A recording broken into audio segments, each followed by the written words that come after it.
Mammon and the Archer by O. Henry. Read by Bob Tomley. Old Anthony Rockwell, retired manufacturer and proprietor of Rockwell's Eureka Soap, looked out the library window of his Fifth Avenue mansion and grinned. His neighbor to the right, the aristocratic clubman, G. Van Skylight Suffolk Jones, came out to his waiting motor car, wrinkling a contemptuous nostril as usual at the Italian Renaissance sculpture of the Soap Palace's front elevation. "Stuck-up old statuette of nothing doing," commented the ex-soap king. "The Eden Museum'll get that old frozen nesselrod yet, if he don't watch out. I'll have this house painted red, white, and blue next summer, and see if that'll make his Dutch nose turn up any higher." And then Anthony Rockwell, who never cared for bells, went to the door of his library and shouted, "Mike!" in the same voice that had once chipped off pieces of the welkin on the Kansas prairies. "Tell my son," said Anthony to the answering menial, "to come in here before he leaves the house." When young Rockwell entered the library, the old man laid aside his newspaper, looked at him with a kindly grimness on his big, smooth, ruddy countenance, rumpled his mop of white hair with one hand, and rattled the keys in his pocket with the other. "Richard," said Anthony Rockwell, "what do you pay for the soap that you use?" Richard, only 6 months home from college, was startled a little. He had not yet taken the measure of this sire of his, who was as full of unexpectedness as a girl at her first party. $6 a dozen, I think, Dad." "And your clothes?" "I suppose about $60 as a rule." "You're a gentleman," said Anthony decidedly. "I've heard of these young bloods spending $24 a dozen for soap, and going over the 100 mark for clothes. You've got as much money to waste as any of 'em, and yet you stick to what's decent and moderate. Now, I use the old Eureka, not only for sentiment, but it's the purest soap made. Whenever you pay more than 10 cents a cake for soap, you buy bad perfumes and labels. But 50 cents is doing very well for a young man in your generation, position, and condition. As I said, you're a gentleman. They say it takes 3 generations to make one. They're off. Money'll do it slick as soap grease. It made you one. By hokey, it almost made one of me. I'm nearly as impolite and disagreeable and ill-mannered as these 2 old Knickerbocker gents on each side of me that can't sleep of nights because I bought in between 'em." "There are some things that money can't accomplish," remarked young Rockwell rather gloomily. "Now, don't say that," said old Anthony, shocked. "I bet my money on money every time. I've been through the encyclopedia down to Y looking for something you can't buy with it, and I expect to have to take up the appendix next week. I'm for money against the field. Tell me something money won't buy." "For one thing," answered Richard, rankling a little, "it won't buy into the exclusive circles of society." "Oh, won't it?" thundered the champion of the root of evil. "You tell me where your exclusive circles would be if the first Astor hadn't had the money to pay for his steerage passage over." Richard sighed. "And that's what I was coming to," said the old man, less boisterously. "That's why I asked you to come in. There's something going wrong with you, boy. I've been noticing it for 2 weeks. Out with it. I guess I could lay my hands on 11 millions within 24 hours besides the real estate.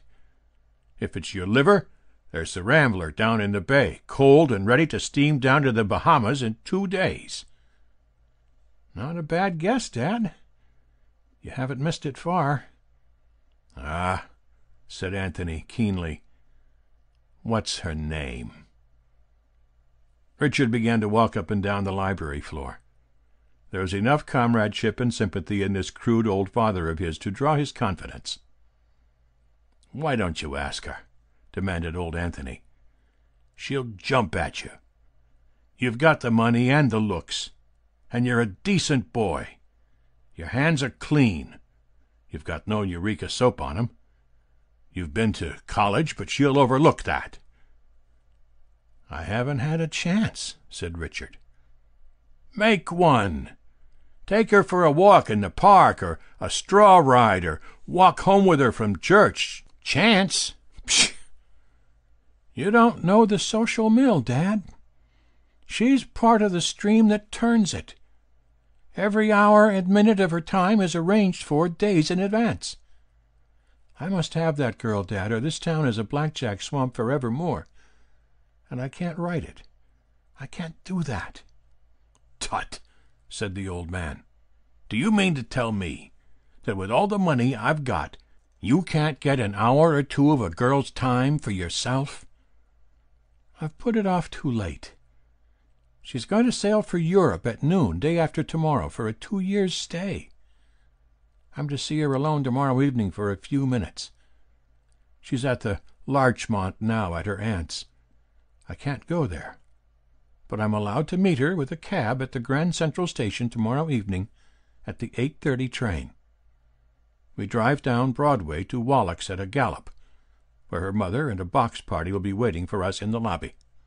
Do you think she would listen to a declaration from me during that 6 or 8 minutes under those circumstances? No. And what chance would I have in the theater, or afterward? None. No. Dad, this is one tangle that your money can't unravel. We can't buy 1 minute of time with cash. If we could, rich people would live longer. There's no hope of getting a talk with Miss Lantry before she sails." "All right, Richard, my boy," said old Anthony cheerfully. "You may run along down to your club now. I'm glad it ain't your liver.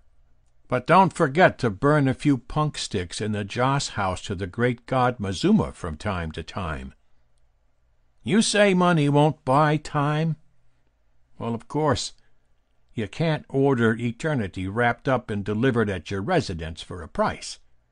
But I've seen Father Time get pretty bad stone bruises on his heels when he walked through the gold diggings."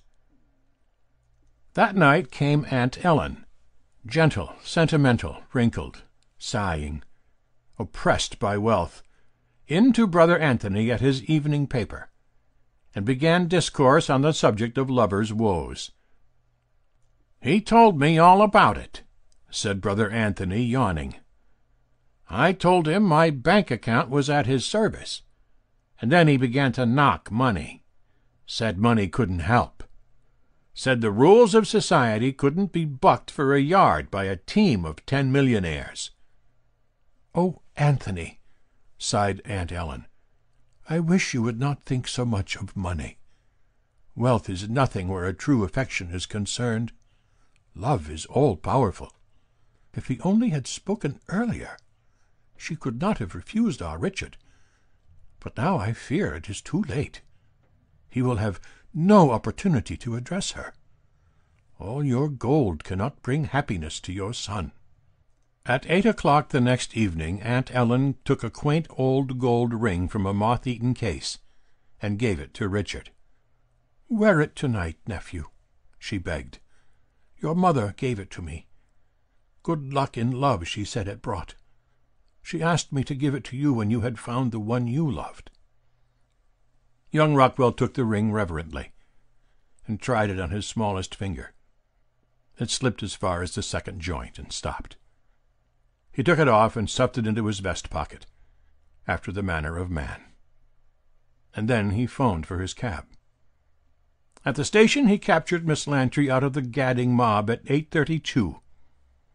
"We mustn't keep Mamma and the others waiting," said she. "To Wallach's Theatre as fast as you can drive," said Richard loyally.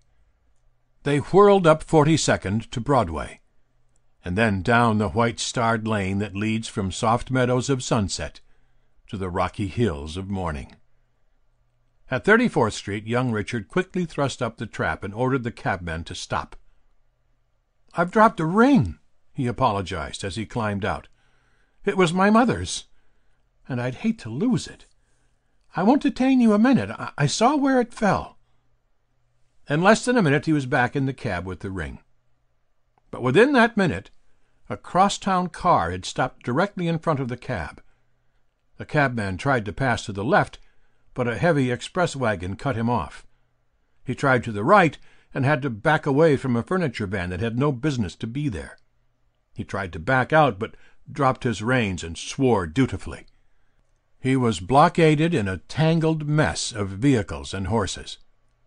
One of those street blockades had occurred that sometimes tie up commerce and movement quite suddenly in the big city. "Why don't you drive on?" said Miss Lantry impatiently. "We'll be late." Richard stood up in the cab and looked around. He saw a congested flood of wagons, trucks, cabs, vans, and streetcars filling the vast space where Broadway, 6th Avenue, and 34th Street cross one another, as a 26-inch maiden fills her 22-inch girdle. And still, from all the cross streets, they were hurrying and rattling toward the converging point at full speed, and hurling themselves into the struggling mass, locking wheels, and adding their drivers' imprecations to the clamor. The entire traffic of Manhattan seemed to have jammed itself around them. The oldest New Yorker among the thousands of spectators that lined the sidewalks had not witnessed a street blockade of the proportions of this one. "I'm very sorry," said Richard as he resumed his seat, "but it looks as if we are stuck.